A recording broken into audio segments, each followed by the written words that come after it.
साधु और विधवा की काम वासना। इस कहानी में हम जानेंगे कि कैसे एक विधवा औरत साधु के साथ प्रेम कर बैठी। दोस्तों, अगर आप हर रोज ऐसी ही वीडियो देखना चाहते हैं तो हमारे चैनल को सब्सक्राइब कर लीजिए। चलिए बढ़ते हैं कहानी की ओर। एक छोटे से गांव में, जहां परंपराएं और धार्मिक विश्वास गहराई से जड़े हुए थे, एक साधु महाराज का वास था। गांव के बाहर नदी के किनारे स्थित एक पुराने आश्रम में वह वर्षों से तपस्या कर रहे थे। उनका जीवन संयम, साधना और त्याग का परिचायक था। गांव के लोग उनकी पूजा करते थे और उन्हें दिव्य मानते थे। वहीं गांव में एक विधवा महिला, राधिका, अकेले अपने जीवन के दिन काट रही थी। पति के देहांत के बाद समाज ने उसे अकेलेपन के अंधेरे में धकेल दिया था। उसकी उम्र अधिक नहीं थी, लेकिन समाज की परंपराओं ने उसे किसी भी प्रकार के सुख से वंचित कर दिया था। राधिका का जीवन कठिनाइयों से भरा था।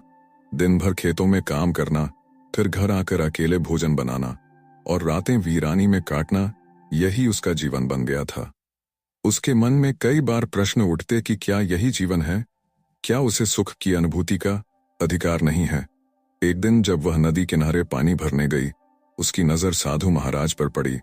साधु महाराज ध्यान की मुद्रा में बैठे थे। उनके चेहरे पर अद्भुत तेज था, लेकिन आंखों में गहरा सन्नाटा। राधिका को कुछ अजीब सा महसूस हुआ, जैसे उसकी आत्मा में कोई हलचल सी हो गई हो। वह चुपचाप वहां से लौट आई, लेकिन उस दिन के बाद से साधु महाराज का चेहरा बार बार उसके मन में उभरने लगा। राधिका ने मन को समझाने की बहुत कोशिश की, लेकिन उस अजीब से आकर्षण को वह नकार नहीं पाई। साधु महाराज का ध्यान, उनका तप, उनका त्याग, सब कुछ उसे रहस्यमयी और आकर्षक लगा, लेकिन साथ ही उसे अपने विचारों पर अपराध बोध भी होने लगा। क्या यह पाप है? उसने खुद से पूछा। क्या मैं धर्म की मर्यादा को तोड़ रही हूं? मन का द्वंद्व उसे और बेचैन करने लगा। आखिरकार उसने निर्णय लिया कि वह साधु महाराज से मिलेगी, उनके दर्शन करेगी। शायद उनके दिव्य स्पर्श से उसका मन शांत हो जाए। अगले दिन राधिका ने साहस जुटाया और आश्रम पहुंची। साधु महाराज ध्यानमग्न थे। वह दूर खड़ी होकर प्रतीक्षा करने लगी। थोड़ी देर में साधु महाराज ने आंखें खोलीं और उसकी ओर देखा। उनकी नजरें गहरी थीं, जैसे मन की गहराइयों को भांप लेती हों। मां, कैसे आना हुआ? साधु महाराज ने शांत स्वर में पूछा। राधिका ने झिझकते हुए उत्तर दिया, महाराज, आपके दर्शन की इच्छा थी। मन बहुत अशांत था। साधु महाराज ने उसे बैठने का संकेत दिया और बोले, मन का अशांत होना स्वाभाविक है, लेकिन तप से ही मन शांत होता है। राधिका ने धीरे से पूछा, क्या हर मन का अशांत होना पाप है? साधु महाराज ने कुछ क्षण सोचा और बोले, मन में उठने वाले विचार स्वयं में पाप नहीं होते। पाप तो तब होता है जब हम उन विचारों पर अमल करते हैं। राधिका उनकी बातों में डूब गई। दोनों के बीच गहरा मौन छा गया, लेकिन उस मौन में भी कुछ अनकहा था। इसके बाद राधिका कई बार साधु महाराज के दर्शन के लिए आने लगी। साधु महाराज ने भी उसे आत्मीयता से स्वीकार किया। वे उसे ध्यान, साधना और संयम के बारे में बताते। राधिका उनकी बातों को ध्यान से सुनती, लेकिन उसके मन में कहीं एक अदृश्य आकर्षण भी पनपने लगा था। साधु महाराज ने भी राधिका की सरलता और उसकी आंखों में छिपे दर्द को महसूस किया। उनकी सहानुभूति धीरे धीरे आत्मीयता में बदलने लगी। एक दिन जब राधिका ने साधु महाराज से अपने अकेलेपन की पीड़ा साझा की, तो साधु महाराज का हृदय भी द्रवित हो उठा। तुमने जीवन में बहुत दुख सहा है, राधिका, उन्होंने कहा, लेकिन दुख को भी साधना का हिस्सा बनाना चाहिए। राधिका ने धीरे से कहा, कभी कभी लगता है, महाराज, कि दुख से छुटकारा पाना असंभव है। शायद कोई आत्मीयता ही इस पीड़ा को कम कर सकती है। साधु महाराज उसकी बातों को सुनकर मौन हो गए। वह भी समझते थे कि मनुष्य होने के नाते इच्छाएं और संवेदनाएं स्वाभाविक हैं। राधिका की उपस्थिति साधु महाराज के मन में भी हलचल मचाने लगी थी। वर्षों की साधना के बावजूद वह मानवीय भावनाओं से परे नहीं थे, लेकिन वह अपने संकल्पों को नहीं भूल सकते थे। एक रात साधु महाराज ध्यान में बैठे, लेकिन उनका मन राधिका की छवि में उलझा रहा। उन्होंने खुद से कई प्रश्न किए। क्या यह साधना की विफलता है? क्या वह राधिका के प्रति आकर्षित हो रहे हैं? इधर राधिका भी अपने मन के भावों से संघर्ष कर रही थी। वह जानती थी कि साधु महाराज त्याग के प्रतीक हैं, लेकिन उसका मन उन्हें पाने की चाह में उलझा था। रात गहराती जा रही थी। साधु महाराज का मन जैसे एक अनजाने तूफान से जूझ रहा था। वर्षों की तपस्या, संयम और त्याग की दीवारें मानो हिलने लगी थीं। उनके मन में उठते भावनाओं के इस समुद्र को वह कितना भी शांत करने की कोशिश करते, लेकिन राधिका की छवि बार बार उनके ध्यान को भंग कर रही थी। क्या मेरा तप वाकई इतना कमजोर है? उन्होंने खुद से पूछा। क्या मन के इस आकर्षण से मुक्ति पाना असंभव है? उधर राधिका भी अपने घर में बेचैनी से करवटें बदल रही थी। उसका मन बार बार उस क्षण की ओर लौटता जब उसने साधु महाराज की आंखों में देखा था। वह गहराई, वह मौन, मानो उनके भीतर भी कुछ ऐसा था जो उसके मन की बातों को समझ रहा था। क्या उन्होंने भी मेरी पीड़ा को महसूस किया? राधिका ने सोचा, या यह केवल मेरी कल्पना है? लेकिन कल्पना हो या सच्चाई, उसकी तरफ बढ़ती जा रही थी। उसकी आत्मा मानो किसी अदृश्य बंधन में बंधी थी। अगले दिन राधिका फिर से आश्रम गई। साधु महाराज ध्यानमग्न थे। राधिका चुपचाप उनके सामने बैठ गई और उनकी साधना का सम्मान करते हुए प्रतीक्षा करने लगी। कुछ क्षणों बाद साधु महाराज ने आंखें खोलीं। राधिका की उपस्थिति को उन्होंने तुरंत महसूस कर लिया। उनकी नजरों में एक पल को कुछ झिझक दिखाई दी, लेकिन फिर उन्होंने अपने भावों को संयमित कर लिया। माँ, आज किस प्रयोजन से आई हो? साधु महाराज ने सहजता से पूछा। राधिका ने धीरे से उत्तर दिया, मन में फिर से अशांति है महाराज, आपकी वाणी में ही मुझे शांति मिलती है। साधु महाराज ने उसे स्नेह से देखा, फिर बोले, मन को शांत करना कठिन है लेकिन असंभव नहीं। तप, साधना और संयम ही मार्ग है। राधिका ने धीमे स्वर में कहा, लेकिन महाराज, मन की इच्छाएं बहुत कठिन है। कभी कभी लगता है कि जो इच्छा है वह साधना के मार्ग में सबसे बड़ी बाधा बनती है। साधु महाराज ने गहरी सांस ली और बोले, इच्छाएं मनुष्य का स्वभाव है राधिका, परंतु संयम ही सच्चा धर्म है। दोनों के बीच फिर एक गहरा मौन छा गया, लेकिन इस बार उस मौन में भावनाओं की गूंज थी जिसे शब्दों में व्यक्त नहीं किया जा सकता था। राधिका के आने का क्रम अब नियमित हो गया था। साधु महाराज भी अब उसकी उपस्थिति के अभ्यस्त हो गए थे। पहले जो स्नेह गुरुवत था, अब उसमें आत्मीयता का स्पर्श बढ़ने लगा था। एक दिन राधिका ने साधु महाराज से पूछा, महाराज, क्या जीवन में हर प्रकार का सुख त्यागना आवश्यक है? साधु महाराज ने उत्तर दिया, सच्चे सुख का मार्ग आत्म संयम से होकर जाता है राधिका। क्षणिक सुख मोह है और मोह से मुक्ति ही साधना का उद्देश्य है। राधिका ने धीमे स्वर में पूछा, और यदि मोह से मुक्ति संभव न हो? साधु महाराज का मन एक पल को कांप गया, लेकिन उन्होंने अपने भावों को छिपाते हुए कहा, तब तपस्या और गहन साधना से मन को साधना चाहिए। परंतु राधिका जानती थी कि साधु महाराज भी उसी द्वंद्व में उलझे हैं जिसमें वह स्वयं उलझी हुई है। रात को साधु महाराज ध्यान करने बैठे, लेकिन इस बार ध्यान के बजाय राधिका की मुस्कान, उसकी आंखों का दर्द, उसकी आवाज उनके मन में गूंजने लगी। उन्होंने आंखें बंद की, लेकिन जैसे हर छवि में वही राधिका सामने आ रही थी। क्या यह भी एक परीक्षा है? उन्होंने स्वयं से पूछा, या मेरे संयम की हार? वे उठे और आश्रम के बाहर आ गए। ठंडी हवा में भी मन की तपिश कम नहीं हो रही थी। वे जानते थे कि राधिका का आकर्षण अब केवल संयोग नहीं है, यह कुछ और है। उधर राधिका भी रात भर नींद नहीं पा सकी। उसका मन बार बार वही सवाल करता, क्या साधु महाराज भी वही महसूस करते हैं जो मैं कर रही हूँ? अंततः उसने निर्णय लिया, अगली सुबह वह साधु महाराज से खुलकर बात करेगी। अगले दिन राधिका ने आश्रम पहुंचते ही सीधे कहा, महाराज, मैं एक प्रश्न लेकर आई हूँ।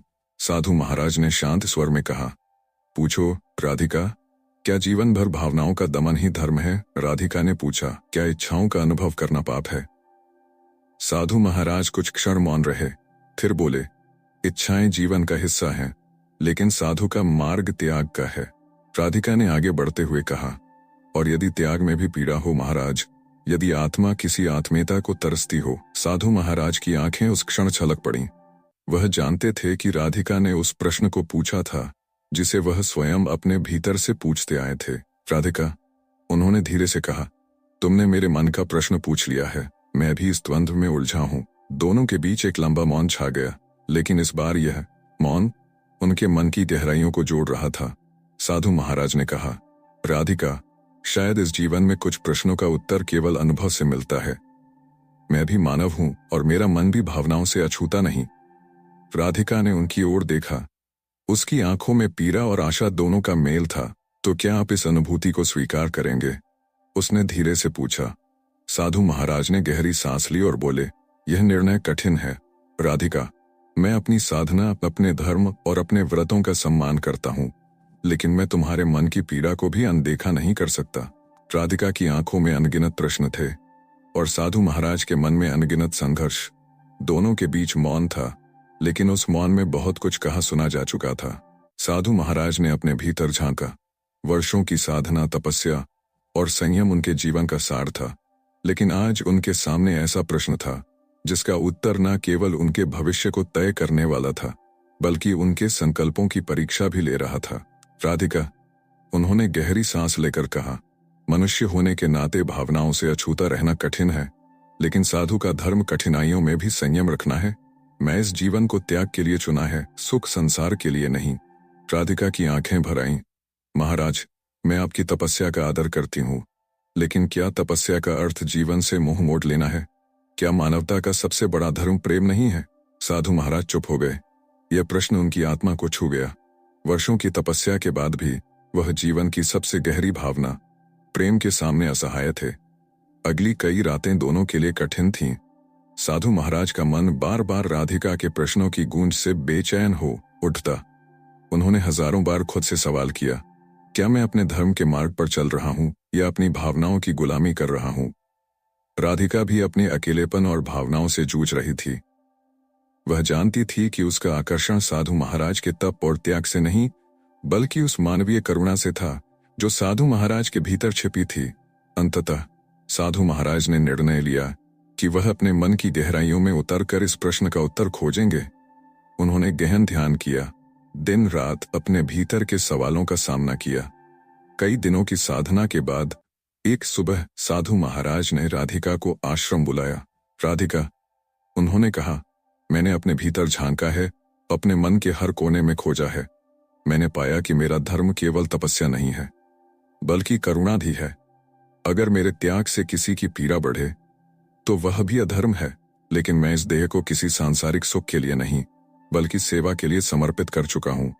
राधिका ने धीरे से पूछा, तो क्या हमारे बीच कोई संबंध संभव नहीं? साधु महाराज ने गहरी दृष्टि से उसकी ओर देखा और कहा, राधिका, प्रेम त्याग में भी होता है। मैं तुम्हें अपनी सांसारिक इच्छा के साथ नहीं जोड़ सकता, लेकिन मैं तुम्हारे जीवन में तुम्हारा साथी बन सकता हूं।